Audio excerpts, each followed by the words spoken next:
பாபு, பாபு, யார் அது? யாரோ என்ன அழைக்கிற மாதிரி இருக்கே. மரங்களா பேசுது. தண்ணி இல்லாம இந்த செடி வாடுது. நன்றி பாபு. ஐயோ, இவ்வளோ புகையா? பாபு, இந்த புகை மாசு எங்களுக்கு கஷ்டம் தருது. அதனால்தான் மரங்கள் சோர்ந்து போற மாதிரி இருக்கு. மாசு அதிகமானா நாங்க சுவாசிக்க முடியாது. ஐயோ, மரங்களை வெட்டிக்கிட்டே இருக்காங்க. இப்படி எல்லாம் வெட்டிட்டா காடு இல்லாம போயிடுமே.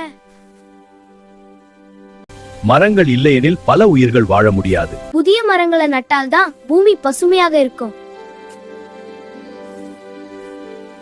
நாம் எல்லாரும் சேர்ந்து மரங்களை நட்டால்தான் பூமி காப்பாற்றப்படும். மரங்களை அதிகமாக நடுங்கள். மாசை உருவாக்காதீர்கள். மரங்களை வெட்டாதீர்கள். மரங்களை காப்போம், பூமியை பாதுகாப்போம்.